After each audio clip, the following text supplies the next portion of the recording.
Okay, so imagine you've got a perfect sphere of an orange. For some reason, it just came out to be perfectly a sphere. There's a center, and every point on the edge of that orange is the same distance as another point to the center. And then you cut it in half, perfectly in half, right down the middle. It's not lopsided. That's the volume we're trying to estimate. The estimate of that, I guess, hemisphere, that's the word. Right, it's right up there. So we're trying to estimate the volume of that hemisphere, of that orange that's been cut in half. And so these problems are difficult the first time you do them because there's a whole bunch of different details that we haven't really visualized before. So let's just take the sentences one step at a time, and I'll show you what each part of the sentence means. Imagine its axis of symmetry.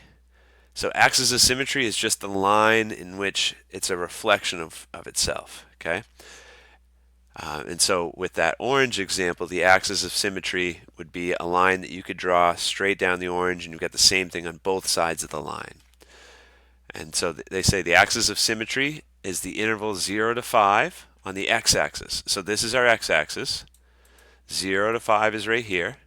And so this is like the part of the orange that's been cut by the knife or the sword or whatever. Okay, cut it right down the middle right here.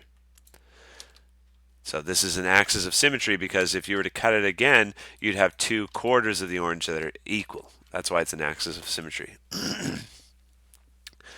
Partition 0 to 5 into 10 subintervals of equal length.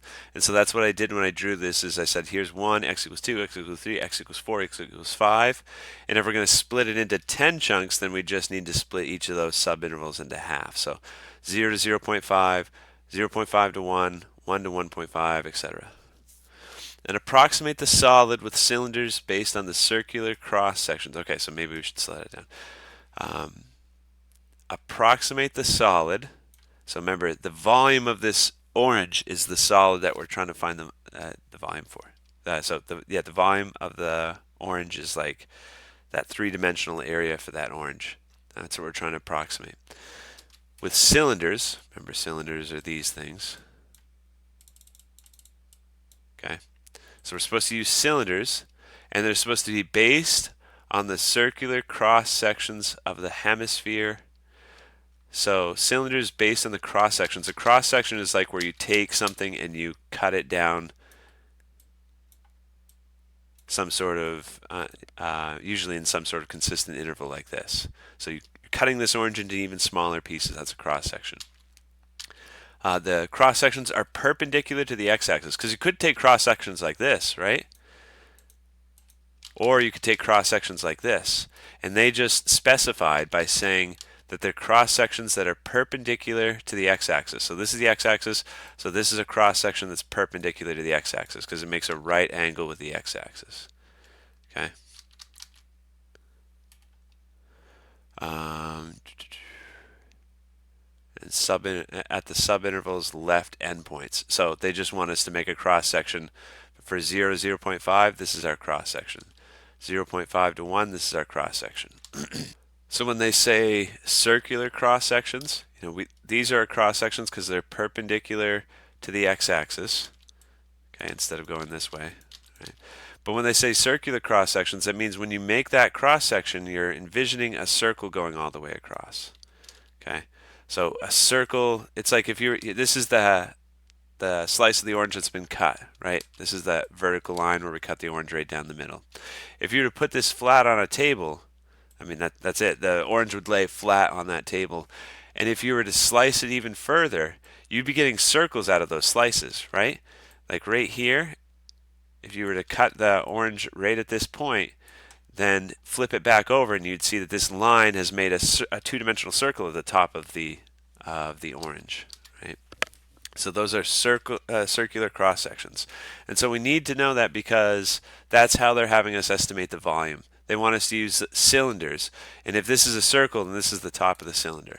So here's what those cylinders are looking like. Okay, for this first subinterval, from 0 to 0.5, we're using a left endpoint approximation. So I'm using that for the left side. This is a circle right here, right? You cut that orange, it makes a circle for the base. And then this is also a circle. So it's a really thin right cylinder. So here, I'll take that off to the side, maybe enlarge it a little bit.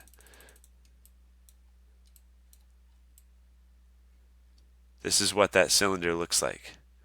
I'm trying to think of what type of shape that might be. Kind of looks like a tire, right? Except we're talking about probably a thinner, taller tire. That's what that cylinder looks like. Maybe I've drawn that wrong. This should be dotted probably. I guess it depends on which way you look at it. It's like, have you seen those paintings where you can't tell where the staircase begins and where it ends? Like, it looks like a paradox. So there's our tire. The dotted line means that that line's behind us. So we're finding those volumes of all those right cylinders. Okay. So I'll start with the first one. Maybe that'll help. So this first right cylinder, for all cylinders, the volume is the area of the base, which is a circle. We want to take this cylinder and flip it in our minds, and then this would be what it looks like. This is what we say is the base of a cylinder. It's pi r squared. And then the height of the cylinder, we call that h. So we got 10 right cylinders we're going to make. So the first right cylinder, the radius is the distance from the x-axis to the y value on our graph. Because this right here, this line I'm emphasizing right here, is this line on our graph. Or you could draw the same thing down there, right? Because these are circles, and then we flip the thing on its side.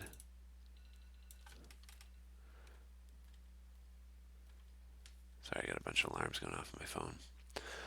So this is the radius. And I'm using this side and not this side to dictate the radius because they said left endpoints. Okay.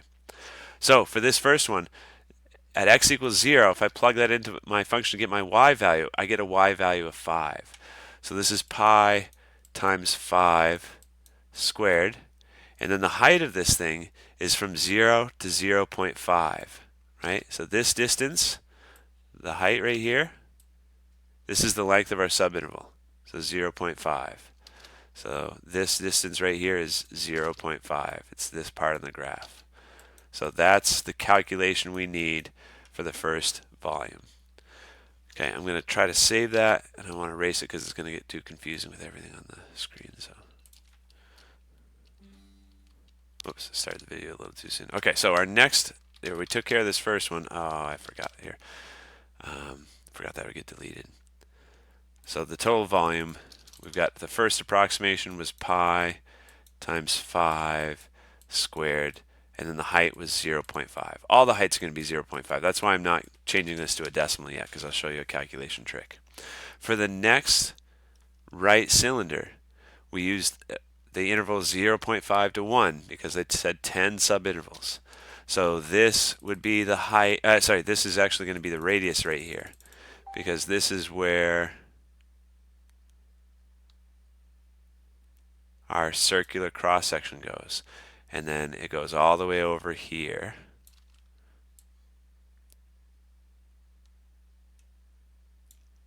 Okay, so that right cylinder taken to the side looks something like this. That should be solid. And so the radius of this thing, this is what the distance would be all the way across. I'm sorry.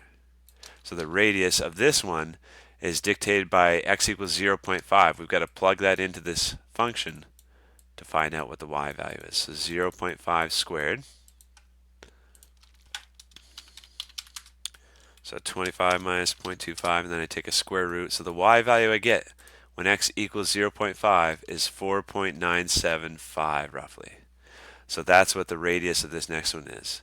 It's roughly 4.975. And then what's the height? The height is this distance. And so that's this part of the rectangle, right? Not the rectangle, the right cylinder. That's again 0.5 because that's the length of our subinterval. So this next one is pi times 4.975 squared times 0.5 again. So you got to do that. I did it 2 times. I have to do it 8 more times to finish this out. The next right cylinder is on the subinterval 1 to 1.5 because that's the next one I haven't done. And so the left side dictates the radius of these things, right? If I plug in 1 in here,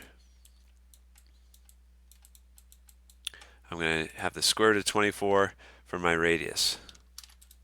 4.89, so, wait, okay, 4.899. So pi times 4.899 squared, and then the height again is 0.5.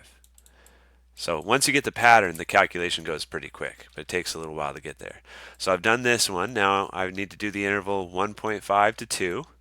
So it's left endpoints. So I'm using the left side of my interval to approximate the volume. So I'm plugging in 1.5 to find out my y value. So 1.5 squared, so 2.25, and take a square root. So that's 4.770 is what this one rounds to be.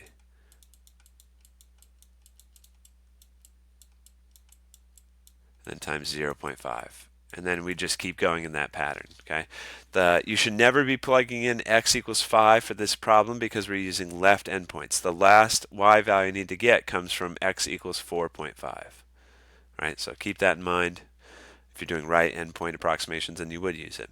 But I just wanted to show you a quick calculation trick because this is going to take a while. But look, everything is being multiplied by pi. Every single term in this calculation is. And every single term is being multiplied by 0.5. So use the distributive property in reverse. Factor out 0.5 pi. And then in parentheses, we've got 5 squared plus 4.975 squared. And then we just keep going in that fashion. Okay, so that should save you a lot of work. You can do all your squares first, add those up, and then when you're done, multiply the entire sum by 0.5 pi. But that's it. Once you've done that calculation, for mine, I'd have to do it 6 more times because I had 10 subintervals. So far, I've only done 4. But that would be the volume once you're done adding all those up.